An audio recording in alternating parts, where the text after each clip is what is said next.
here.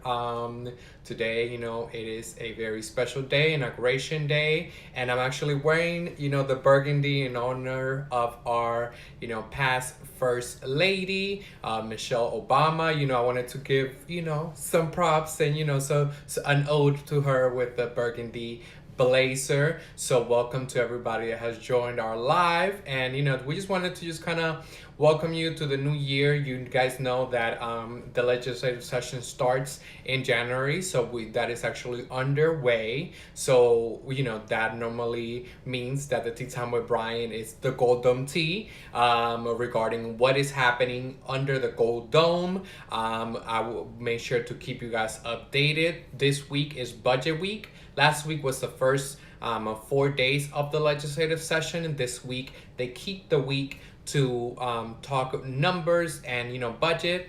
I'm not gonna lie to you, it's a little bit dry, but it is very it is necessary for you to pay attention to how the budget's going to be broken down, what money is going to go to what. As of yet, there's nothing too surprising, but I will make sure to keep you guys updated.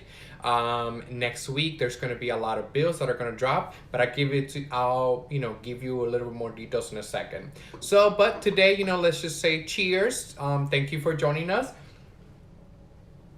Today I'm drinking some ginger tea. That's like my favorite. If you guys have joined me in the past, you know that I love me some ginger tea. So definitely try it out if you have not. But there's so much to talk about. Oh Lord have mercy. Like I feel like it's been ages since I've been with you guys, and it's only been like a week or two. Like it's crazy, but we have seen with the amount of things has been a very fast paced environment. Let's just start. Let's start off with the fact that Georgia as a whole, we made history.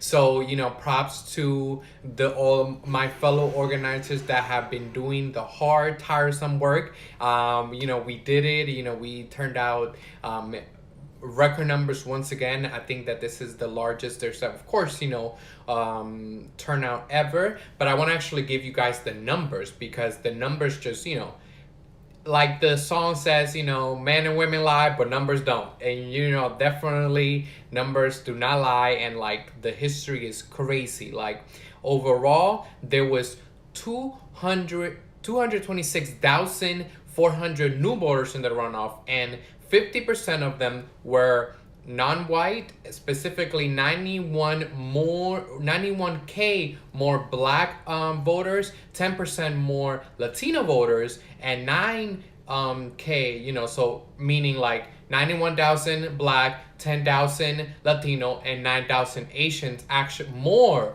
voted in the runoff election that they did in the general.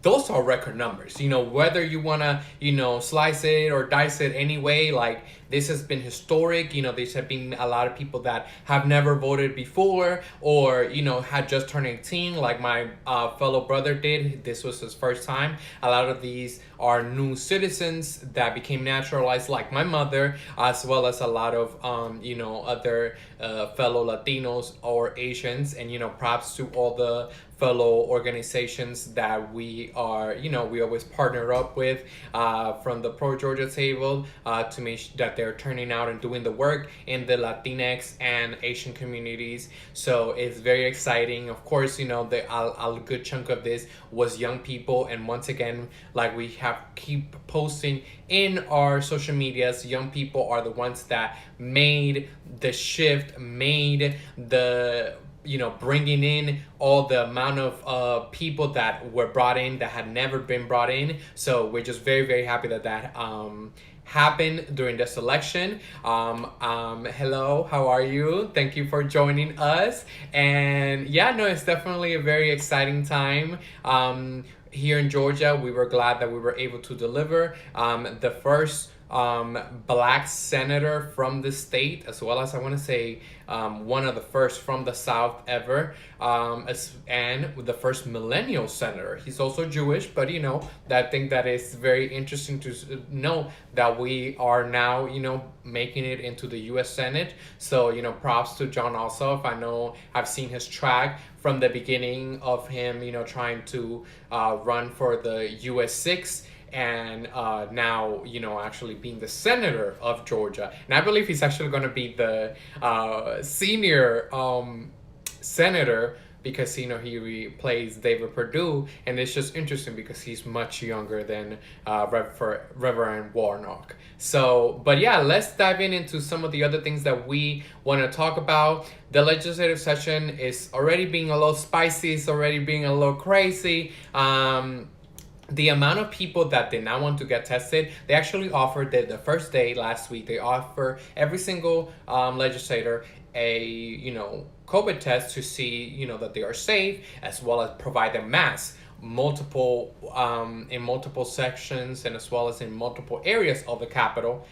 A large amount of them did not. So it's just, please be safe. The people that are there, please maintain just be careful, because we want to make sure that you guys are safe during these crazy times. So thank you to those that are wearing it. And yeah, I think that is just going to be an interesting legislative session, because we're going to be having to play the defensive when it comes to voting rights, because there's been some reports that they want that specifically the absentee voting wants to be scaled back. Some have even suggested getting rid of it entirely, just because of the sheer amount of people that turned out in the legislative session. I mean, in the runoff election. Woo.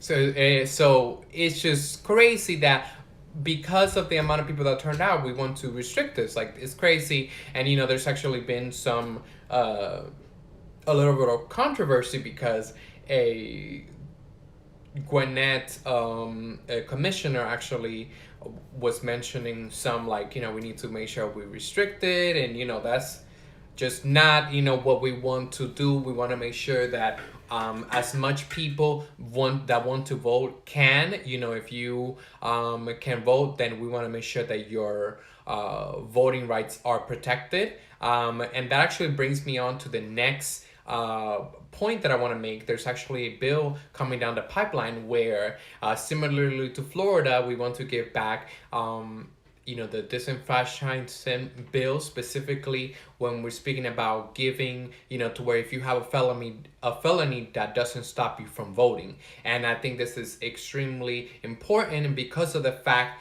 that, there's a large amount of Georgians that have had their rights to vote taken away because of this. And I think that we need to keep up with the times and understand that that should not be a deter from you having access to vote.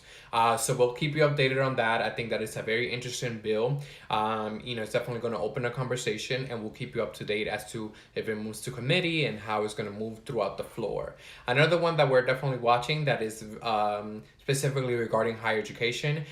There's a bill specifically for DACA students that are would have in-state tuition, because currently most universities in Georgia charge out-of-state tuition for DACA students that have been here almost their whole entire life. So we want to make sure to keep you updated on that. It has bipartisan support, so we're excited about that. So those are some of the two things that are right now I want to bring up to you. There's some more coming down the pipeline, but I think that those are two that definitely very exciting, and definitely kind of perked up my ears when I saw them, and I wanted to bring you guys that information. Now, going back to what I was telling you about the not wearing masks. One of the the Senator Majority Leader Mike Duggan actually tested positive for coronavirus. So we want to make sure that we are wishing him a get well soon. But please, we want to make sure that if you do get sick, to not go in large gatherings like it is in the Capitol. That is actually why, it's actually really interesting. I will definitely tell you, just to kind of give you a more personalized view. I love how the hustle and bustle of the Capitol, and the amount of people that you see, and how fast paced it is. But it has been severely limited, and we want to make sure that we are lobbying and we are holding our representatives as well as senators accountable with being mindful of our health. So definitely want to say that. Yeah, just once again, historic victories, and I now going into my little Rona section that I normally always have. Georgia, we gotta get it together, y'all. Like, how do we have the CDC in the state and we are number 50 when it comes to distribution of the vaccine? That is crazy to me. Like, you would think that we would be like top 10, like if not number one, but no, that has not been the case. So that shows that there needs to be a big overhaul of the Georgia healthcare, just overall how it's distributed. Just should not be, it's just something that should have been allocated better, should have been distributed better, and needs to be that better if we want to make sure that we decrease the disease here in the state. So that is some of the things that I wanted to kind of bring to y'all. I know that it is a very busy day, so with the inauguration and a lot of the things. And you know what, I definitely wanted to take some time to condemn the attacks that happen in our democracy, with the last week, just events. Just wanted to uh, just take the time to condemn that and understand that we support a peaceful transfer of power, and that we are glad that that the FBI is doing what it needs to do to make sure to hold these people accountable. I will leave it at that. But yes, definitely condemn that, and uh, any you know white supremacists or anything like that is fully condemn their actions. So we just wanted to take some time to talk about that. But we gotta be in the same sense. We have to be vigilant and just aware that this is not gonna go away. This past 4 years, where something that I feel like we have been sweeping under the rug. So, I know that this is normally, Tea Time with Brian is more fun, more, a kiki and, having a good time. But I just wanted to just take some time because, with the election of the new president, I want to make sure that we don't forget that, this is not going to go away, in the sense of like, we're in a very divided time in our country. So we want to make sure that we are mindful of everything that is going on, and not be surprised, because one of the things that one of the quotes that always, and I'm about to misquote it, but when that quote of like, first they came for the Jews, then they came for the socialists, and then they came for the communists, and then the union workers, and then they came for me, and there was nobody to speak for me. So we want to make sure that we never forget that. We keeps we always say that always with